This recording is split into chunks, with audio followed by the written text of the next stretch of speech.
I married my childhood friend, but I'm not the one in his heart. He is the eagle soaring through the sky in a fighter jet, with the bold and capable war correspondent being the apple of his eye. They share ideals, aspirations, and grand ambitions. After 3 years of a marriage as placid as still water, the woman he truly loves is about to return. My dream seems to be ending. One overtime at the architecture firm, my phone keeps buzzing with notifications. In the high school group chat, everyone is spamming, that brave war reporter, Claire Sutton, is coming back. I wonder if Jack Anderson has seen this news. I gulped down the iced coffee I just made. Ugh, so bitter. Forgot to add sugar. I muted my phone and battled with the design drafts for 3 more hours before finally finishing. After going over it once more and making some tweaks, it was already 3 a.m. Leaving the office, I tightened my coat around me. But then I saw Jake's car parked by the entrance. Getting in, he handed me a thermos. You've worked hard. Drink some warm water. Let's go home. Jack, you really didn't need to come pick me up. He smiled. Since when does a man need a reason to fetch his wife? I'm usually tied up with missions at the base. And now that I finally have a few days off, can't I come get you? On the way home, I fell fast asleep with my eyes closed. When we reached our building and he moved to carry me in his arms, I startled awake. I can walk. Really, I can walk myself. He laughed softly. No way. What's wrong with carrying my wife? It's not like I haven't done it before. Arriving home, his eyes gleaming, he pressed me against the door and kissed me for what felt like ages before finally letting go with a smile. He patted my cheek and said, "All right, I'll spare you today. Go rest first. You're heading straight to the bidding site tomorrow, right? I'll take you there." My cheeks burning, I quickly dashed into the bathroom to wash up. Staring at my reflection in the mirror, I muttered to myself, Ava Miller, oh Ava Miller, so utterly bewitched by a handsome face. When will you ever learn? What will you do when Claire comes back? Have you forgotten? Jack and Claire, their names sound like they're meant to be. I washed my face and collapsed onto the bed haphazardly. Exhaustion overtook me, and I fell into a deep sleep almost immediately. Once again, I dreamed of my high school days. We designers already get so little sleep. Must we really dream of such pointless things too? Is this the so-called blessing of overworking ourselves? Even in my dreams, Jack and Claire remained the center of attention. I watched as one excelled in science and the other in humanities,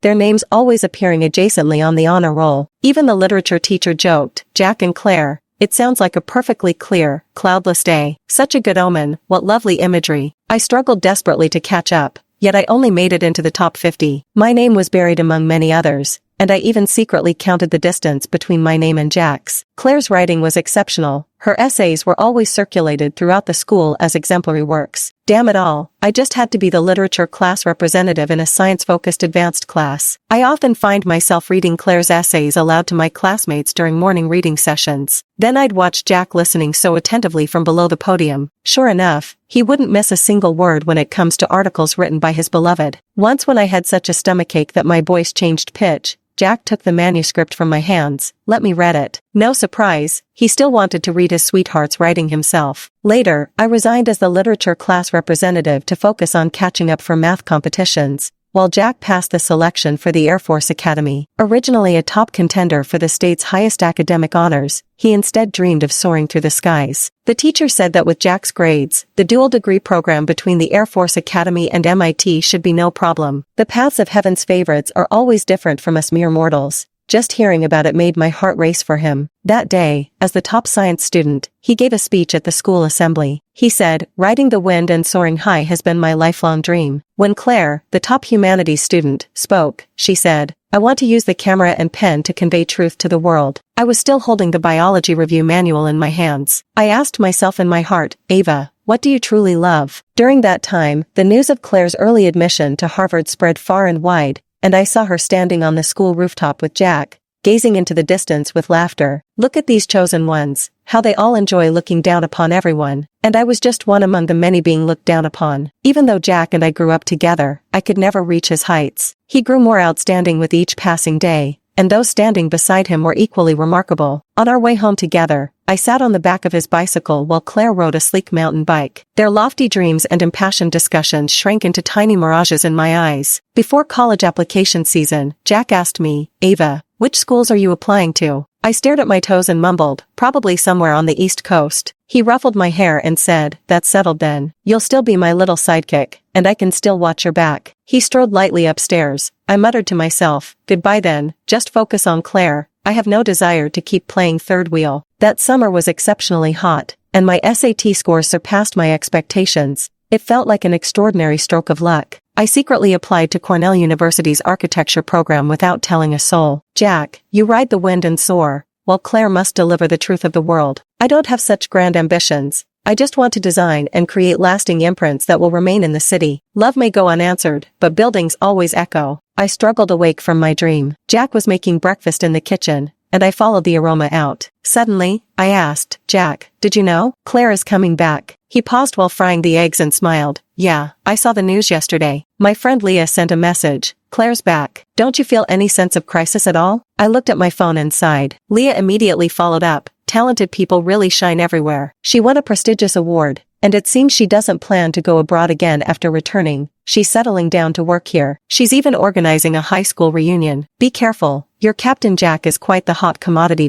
My heart ached as I sat at the dining table, quietly eating my breakfast with my head bowed. Jack noticed my pale complexion and reached out to touch my forehead. No fever. What's wrong? You don't look happy. I gazed into Jack's eyes and suddenly found myself speechless. What should I say? Should I speak of those years of silent, unrequited love? Or should I tell him I fear Claire's return will take him away from me? I couldn't bring myself to say it. Jack sighed, wrapping his arms around me from behind, resting his chin atop my head. What's bothering our little Eva? Is work too stressful? If the pressure's too much, you can take a break. I can take care of you, darling. My nose stung with unshed tears. Jack, please, don't set these tender traps for me, okay? Mustering my courage, I asked, Jack, do you still have feelings for Claire? His hands froze mid-motion. Eva, what the hell kind of nonsense are you thinking about? I stood there dumbstruck, unable to speak. He picked up the car keys and headed downstairs. I'll wait in the car. Finish your breakfast and come down. I'll drive you to work. Tears fell into the milk glass, rippling circles across its surface. Jack, can't you even bear to hear her name now?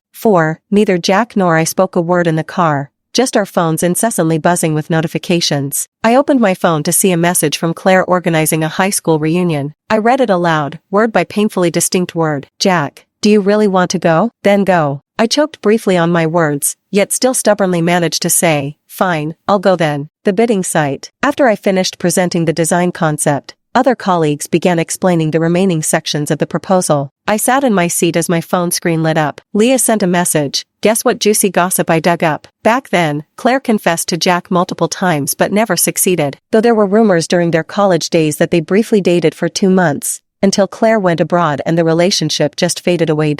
I suddenly remembered the day the admissions results came out. He rushed to my house with reddened eyes, demanding, why not a school in Washington? I stared into his eyes and said, because I'm tired of being your lackey. My thoughts were scattered by memories of the past. It wasn't until the bidding ended that I finally came back to my senses. Someone in the group at Demi and Jack, asking if we would attend the class reunion. Someone else replied half-jokingly, back then, who would have thought Jack would end up marrying Ava? High school days, those youthful memories. Ava was never the petty type. She wouldn't stop her husband from going, right? Ha ha ha. I frowned and replied, both Jack and I will be there. Then Claire immediately added, everyone, please stop joking about us. There's nothing between Jack and me. For the reunion, I'll be waiting for you all. I'm really looking forward to seeing everyone again. By the way, she even added an adorable emoji. I stared at the words me and Jack, and my mood plummeted to rock bottom again. In 3 years of marriage, I've never called Jack hubby, and rarely used any pet names. It's always just Jack, plain and simple. My thoughts seemed to spiral obsessively, and my phone screen went dark. Looking at my furrowed brow, I sighed inwardly. Come on, Ava, be gracious. Don't turn yourself into some bitter, resentful woman. Returning to the office from the client's company,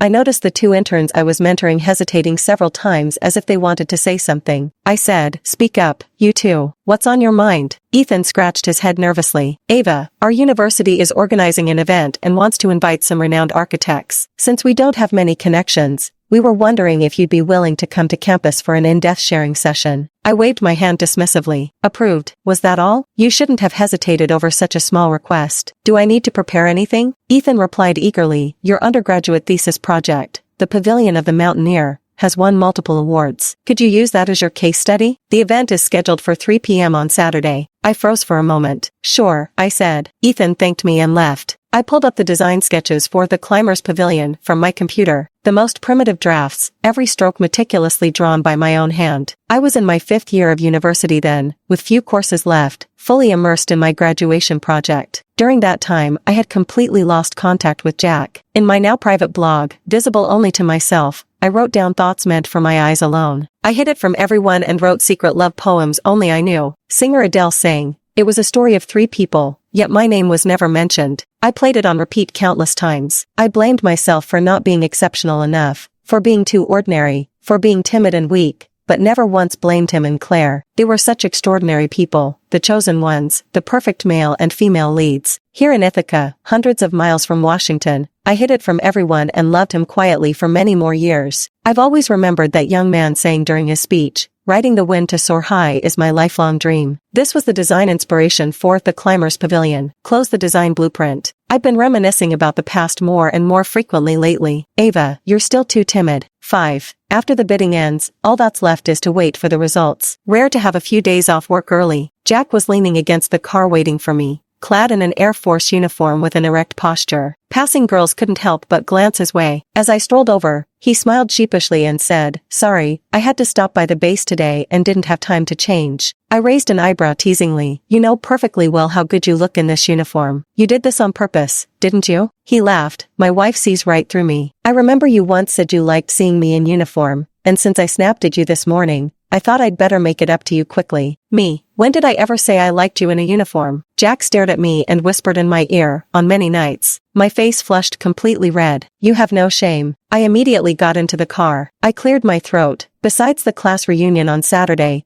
I need to go back to Cornell for an exchange session with some junior students." He nodded. "Ava, if you really don't like that kind of occasion, we don't have to go." I looked at his profile, feeling a weight in my chest. "But we rarely get to see each other, so we should still go." He didn't say another word. I closed my eyes for a quick rest. When we got home, he started bustling about in the kitchen preparing dinner, and I watched his busy figure. I asked myself silently, "Ava, might this life one day belong to someone else?" At the dinner table, he told many stories about flying. He said, "On my first test flight, I chose a route passing through New York State, just wondering what kind of life a certain heartless little someone was living there. You never told me," he said. "Ava, you never told me about your circumstances during those years either." I lowered my head. "Jack, you were too outstanding back then. Your brilliance was too dazzling. It blinded me. I wanted to see what my life would be like without you." He remained silent. Of course, the unspoken half of my sentence was that both he and Claire attended the most prestigious universities, and I didn't want to face daily reminders of my own inadequacies. His phone rang, another work call. Before leaving, he kissed the top of my head. "Emergency assignment. I should be back by Saturday. Take care of yourself these 2 days." The door slammed shut with a bang. I whispered to myself, "Jack, you'll never understand what it feels like to secretly love someone." 6. Friday arrived quickly. Jack hadn't sent a single message, and the high school class group chat had gradually returned to its usual quiet. I'm preparing for an in-depth exchange with junior students at school tomorrow. Intern Ethan sent over some potential questions that might come up during the discussion. After a quick glance, they all seemed to be design-related questions that wouldn't require much preparation to handle. On Saturday when I arrived at school, a familiar intern took me to have lunch at the cafeteria. I caught a glimpse of the young cadets in their uniforms, standing tall and straight. A junior schoolmate said, "Senior, I heard your husband was also a dual-degree pilot back in the day." "Really? Was he as handsome as they say?" I smiled. "Yes, he was always the talk of the town, very handsome indeed." The junior schoolmate became curious. Then, "Senior, how did you two fall in love?" I shrugged. "Our marriage was kind of haphazard. We didn't really date much. Both our parents are lifelong friends and neighbors, so we grew up together. When the parental pressure to marry started, we figured we were each other's best option." The junior apprentice sister looked somewhat disappointed. "What about the proposal? How can there be a proposal without love?" I gazed at the drink in my hand and chuckled self-deprecatingly. "I suppose,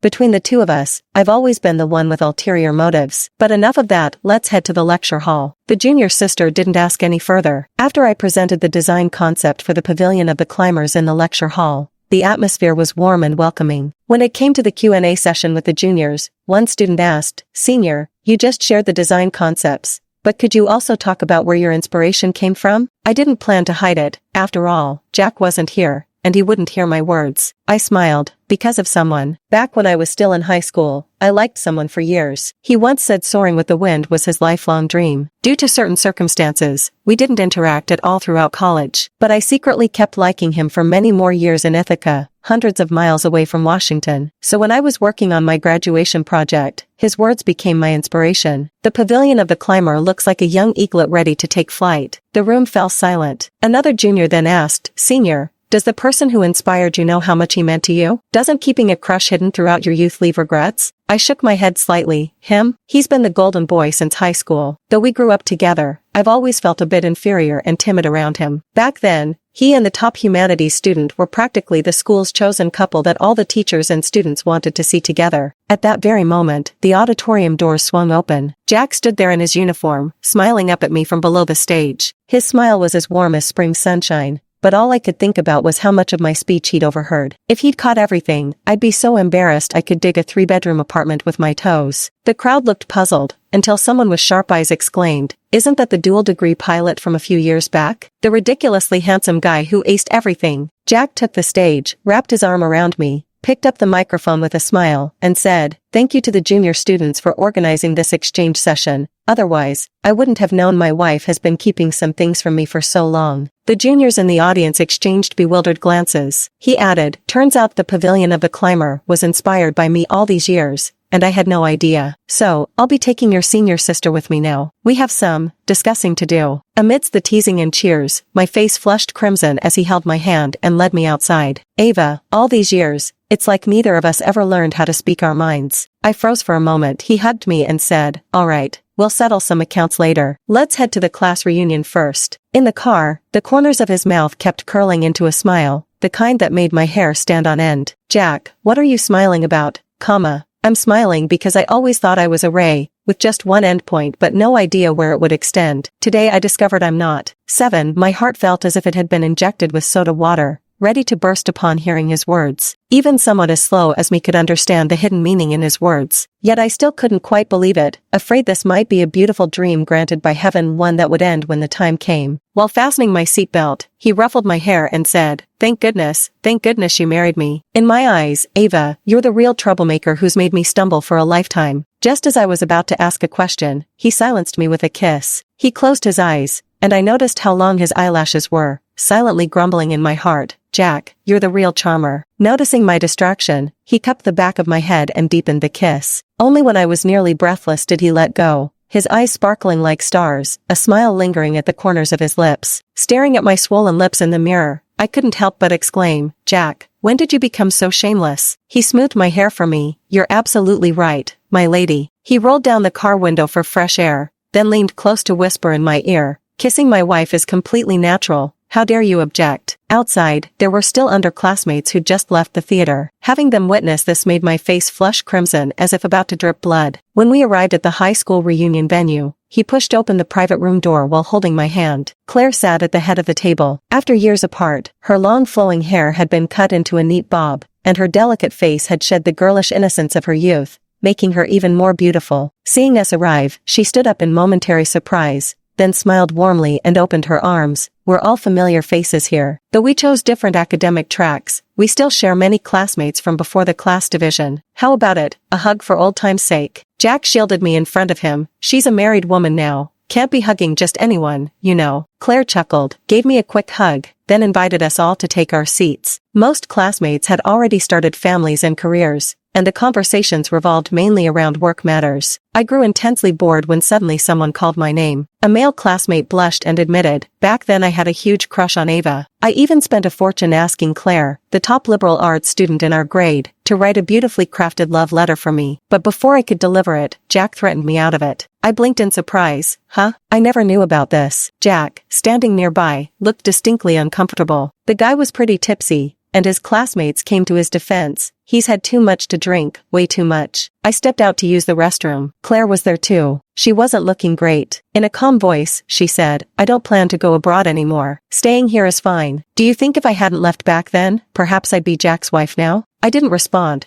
I just stared blankly at her reflection in the mirror. Seeing my expression, she suddenly laughed. "Ava, you're really slow on the uptake. Jack and I were never together." She applied lipstick and smiled as she looked at me. Those rumors didn't come from nowhere, after all. At least back in our youth, Jack treated me with complete openness, while I was the one harboring ulterior motives. My pride was barely sustainable, yet I stubbornly maintained that facade of defiance. "So what?" She smiled. "Do you know how many times he secretly went to Ithaca during his 4 years in college? Back in high school, I might have had the halo of being top in humanities, but that was only because student life revolved solely around grades. It was the scores that gilded me with a seemingly brilliant glow. Eva, sometimes I envy you so much. When you went to Cornell, he misunderstood it as you despising him deeply. Yet he went to Ithaca every 2 weeks. He'd stand outside Cornell's gates. What were you doing back then? I murmured to myself, so, did he like me too? Claire patted my shoulder. Ava, at least you're Mrs. Anderson now. Jack was waiting for me at the corner of the staircase. Suddenly, my nose stung with bitterness. The ache of years of unrequited love, the dull pain of longing without fulfillment,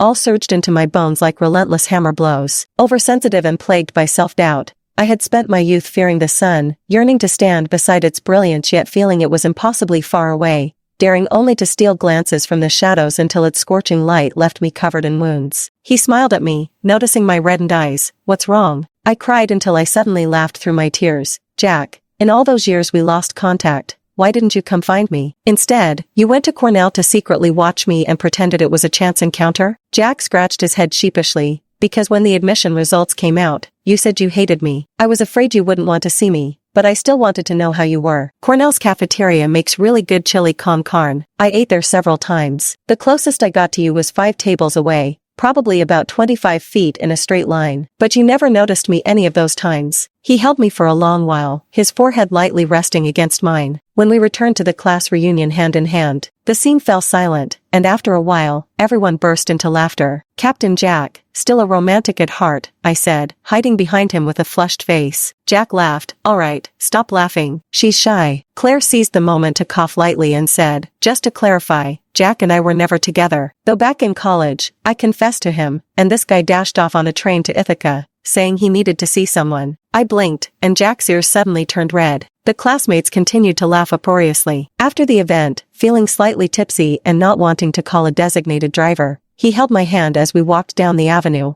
watching the traffic lights change by the roadside. He gripped my wrist. Ava, from the station to your school, the taxi passes through 15 traffic lights. I used to sneak over twice a month. I'd watch you in debate tournaments from the audience, see you confidently participate in modeling competitions with your high ponytail, your eyes shining bright. Several times I wanted to rush to you, but remembering how you said you hated me, I forced myself to stop. Back then, without me, you truly shone more brilliantly. 10. My heart softened at once. They say youth shouldn't encounter someone too dazzling, or it becomes impossible to forget for a lifetime. Back home, I traced my fingers over his brows and eyes. Jack, I love you. Our lips tangled together, separating only after what felt like an eternity. I immersed myself in the world of architecture awaiting his response, never expecting that this love would echo back to me years later. We fell asleep tightly embraced, his body carrying the refreshing scent of mint body wash as he kissed my eyebrows and eyelids again and again. Raising my fingers high, moonlight streamed through the gaps between them, spilling silver across the bed sheets. Our fingers intertwined. He said, still have any vacation left? Go home and visit. I calculated my annual leave and then nodded. Thinking back to the 3 years of our marriage, only now do the clouds part and reveal the past, I couldn't help but laugh. Jack, what if the misunderstanding never clears up and I keep being petty forever? Jack pulled me into his arms in the darkness. Don't forget, you're already Mrs. Anderson now. There's plenty of time. I have an entire lifetime to write footnotes about loving you. The next day, he sped down the highway, rushing from Washington to our little town in Virginia. Parents from both sides had already gathered and started cooking together. By evening, the small town was embraced by twilight, with scarlet clouds hanging at the horizon. After finishing our meal, he rode his bike with me on the back down the road to high school. The maple trees lining both sides of the street seemed to tower into the clouds. The glow of sunset spilled across the asphalt and onto the hem of my dress as the cool breeze brushed against our faces. Suddenly, he pedaled faster, forcing me to clutch tightly around his waist. He smiled. Ava, from middle school to high school, you've always been the one sitting on the back of my bike. How could you ever think I'd fall for someone else? My cheek pressed against his back. Perhaps you've never known what it's like to look up to someone. You were heaven's favored son, while I was just one of countless ordinary people. Countless girls whispered about you behind your back, harboring secret crushes. Back then, I was simply too ordinary, invisibly blending into that so-called elite class. You were the promising seedling in the eyes of parents and teachers,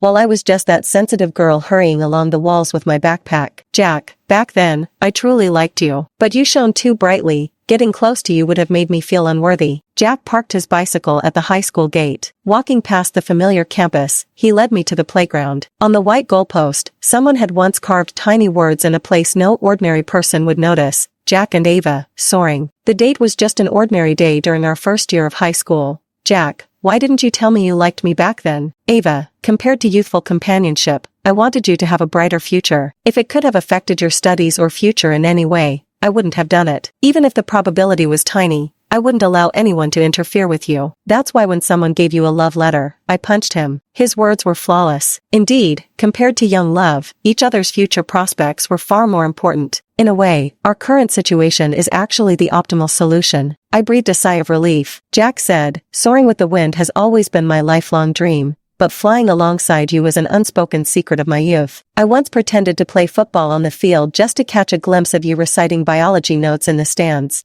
And I once gave a speech under the national flag, my gaze fixed on you as you memorized vocabulary. Ava, had I known that period made you so sensitive and conflicted, perhaps I would have been more direct. As I reached the classroom door, I suddenly remembered how he used to read articles for me back then. I raised an eyebrow. Hey, back then, Claire's essays were always the ones the literature teacher chose to read aloud. Once, when I had a sore throat from a cold, you volunteered to read for me. Jack sighed helplessly. I just hated to hear your voice strained. 12. Some sharp-eyed teachers recognized us and insisted on pulling us into classrooms to motivate the junior students preparing for college entrance exams. I thought Jack would be asked the most questions. Surprisingly, many juniors inquired about the architecture major with me instead. I answered honestly, the pay is low, the workload heavy, with frequent business trips. You'll constantly be pressured by clients to make endless revisions and often have to rush to construction sites. A girl asked me, then why did you choose architecture in the first place, senior? I heard you've won many awards. I said frankly, because at the time I really liked someone, but it felt like my love wasn't reciprocated. Yet I believed architecture could echo. An outstanding architect could create unique buildings. When a new structure is completed, the voices of people coming and going, their praises or critiques, become its loudest echo. My junior schoolmate laughed and asked, so, senior, have you received an echo from that person you liked so much now? I smiled at Jack and replied, you could call it a belated echo. Leaving the campus, I sat on the back of his bicycle as we weaved through the bustling traffic. For the first time, my heart felt utterly at peace. During these days in the small town, we were practically like a passionately in love couple. Amid constant pressure from both sets of parents urging us to have children,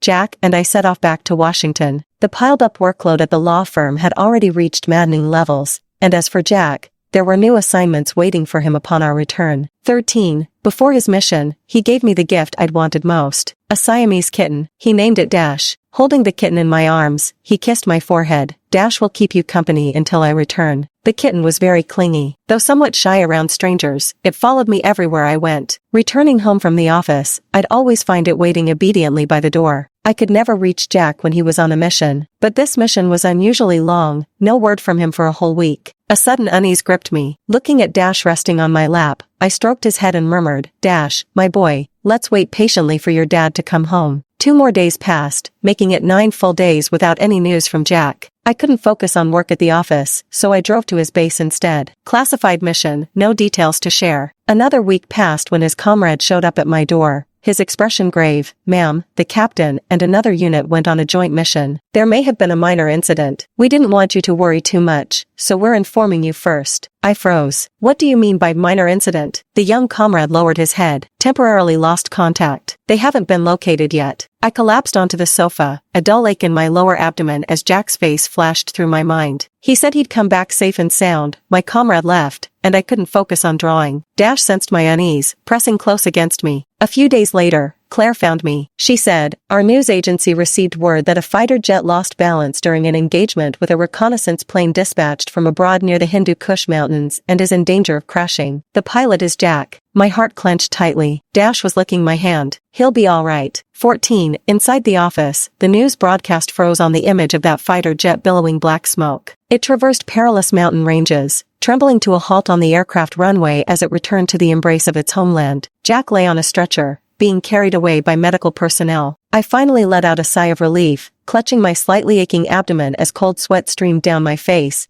before coworkers rushed me to the hospital. The pregnancy test results displayed the words, confirmed pregnancy. My nerves, strained for days, loosened slightly, then I fainted. In the dream, Jack was covered in blood, waving goodbye to me, and I woke up crying. It was already dusk the next day. Jack was sitting in a wheelchair, leaning against my hospital bed, fast asleep. My nose stung with sadness, and I reached out to touch his head. He woke up and smiled at me as usual. Eva, you're awake, he said. Days of pent-up grievances swelled rapidly in my chest. I grabbed the pregnancy test results from my bag and threw them at him. With a trembling voice, she spoke, "Jack, do you know how terrifying these past days have been? Do you know how worried I've been about you every single day? Do you even realize I'm still pregnant?" Jack's eyes turned red as he pulled me into his embrace. There, he soothed. Don't cry.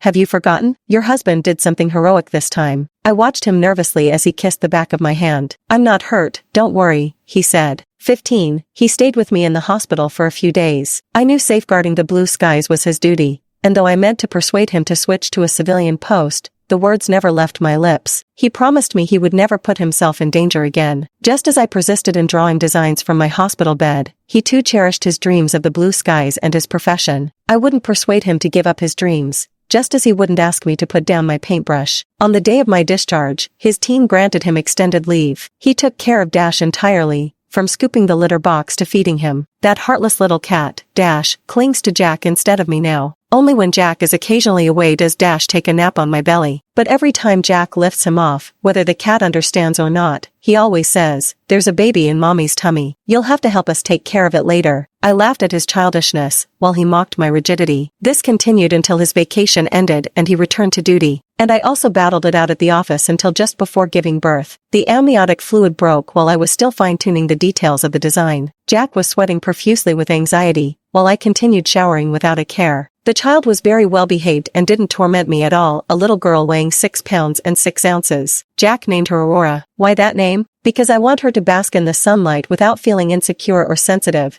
thinking the sun is too far away from her. Besides, Aurora is the goddess of dawn, which also symbolizes Ava. 17. So, even love from long ago can still find its echo. If it hasn't arrived yet, then wait patiently. At the opening ceremony of my latest design project, Center of Wind and Ripples, I spoke the 2 sentences mentioned above. May your youthful love find a happy ending, with echoes of affection returned. At the heart of this building, I've designed an echo corridor. If someone comes to mind at this very moment, don't hesitate, reach out to them right here, right now. 18. Jack's perspective. Bonus story. I've liked Ava since I was little. I'm not lacking in self-confidence, nor do I doubt her abilities. It's just that I won't risk anything, no matter how small, that might affect her future. For instance, confessing my affection to her in our youth, I feared that a single careless declaration of love might cause a girl to brush shoulders with fate prematurely. In those years engulfed by academic competition, I never wanted my feelings to become the reason for her grades to slip, nor did I wish for my admiration to confine her choices to mediocre schools,